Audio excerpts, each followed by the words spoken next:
بسم اللہ الرحمن الرحیم۔ السلام علیکم محترم ناظرین و سامعین، ڈاکٹر یاسمین کی طرف سے خوش آمدید۔ آپ دیکھ رہے ہیں نور چراغ۔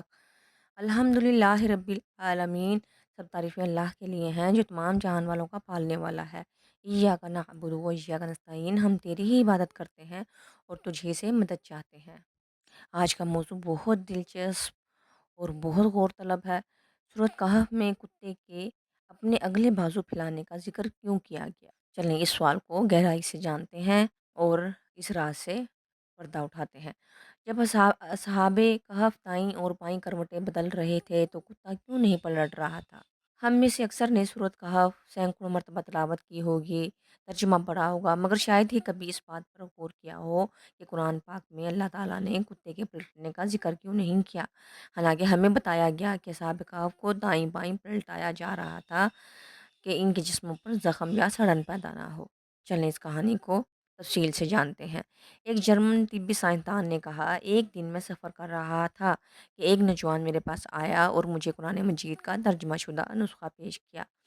میں نے شکریہ ادا کیا اور اسے جیب میں رکھ لیا۔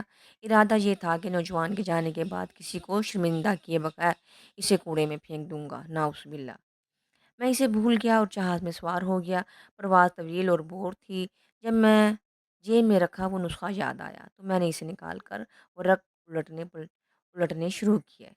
میری نظر سورۃ کہف پر پڑی تو میں نے پڑھنا شروع کیا اور دو آیات نے میری توجہ اپنی طرف مبذول کر لی۔ اللہ تعالیٰ فرماتا ہے، اور تم دیکھتے کہ جب سورج طلوع ہوتا تو ان کے غار سے دائیں طرف ہٹ جاتا تھا اور جب غروب ہوتا تو ان سے بائیں طرف کتراتا وہ نکل جاتا تھا اور وہ غار کے کشادہ حصے میں تھے۔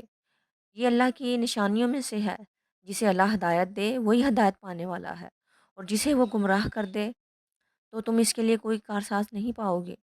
سورۃ کہف آیت نمبر 17۔ اور تم خیال کرتے ہو کہ وہ جاگ رہے ہیں، حالانکہ وہ سو رہے تھے، اور ہم انہیں دائیں اور بائیں کروٹ دلواتے رہے، اور ان کا کتا غار کے دہانے پر اپنے اگلے پاؤں پھیلائے ہوئے تھا۔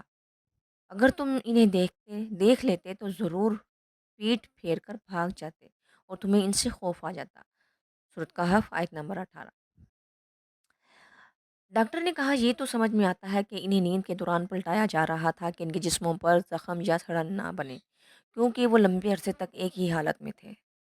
لیکن مجھے جس بات نے حیران کیا وہ پچھلی آیت تھی، جس میں بتایا گیا کہ سورج کی روشنی غار میں داخل ہوتی تھی مگر ان کے جسموں پر براہ راست نہیں پڑتی تھی۔ اس کا مطلب یہ ہے کہ سورج کی شعائیں روز غار میں آتی تھیں مگر انہیں براہ راست نہیں چھوتی تھیں۔ ڈاکٹر نے کہا کہ طبی طور پر یہ بات ثابت ہے کہ اگر کسی مریض کو طویل عرصے تک ایک ہی حالت میں رہنا پڑے تو کمر یا جسم پر زخم نہ بننے کے لیے جگہ ہوادار ہونی چاہیے اور بالواسطہ سورج کی روشنی ہونی چاہیے، لیکن براہ راست دھوپ نہیں پڑنی چاہیے۔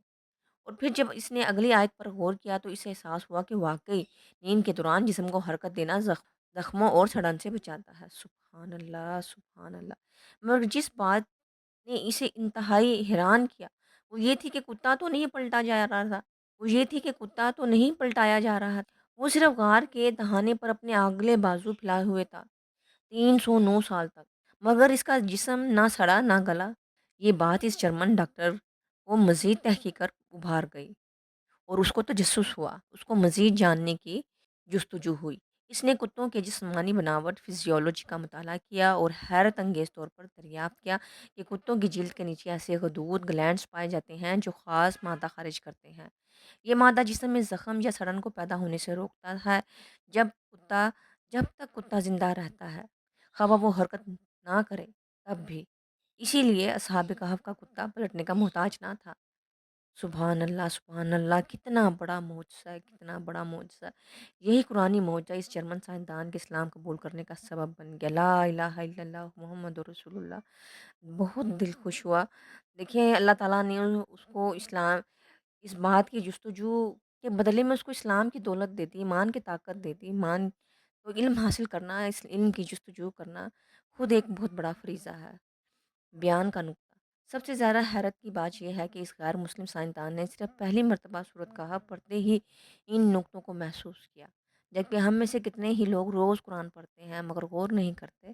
اللہ تعالیٰ نے خود قرآن میں فرمایا ہے یہ ایک بابرکت کتاب ہے جو ہم نے تم پر نازل کی ہے تاکہ لوگ اس کی آیات پر غور کریں اور عقل والے نصیحت حاصل کریں۔ سبحان اللہ۔ ویڈیو اچھی لگی ہو تو لائک شیئر اور سبسکرائب کریں، اس میں آپ کو جو چیز زیادہ پسند آئی ہو تو ضرور کمنٹ میں بتائیے گا۔ اللہ تعالی ہم سب کا حامی و ناصر، اپنا بہت سا خیال رکھیے گا۔ اللہ حافظ۔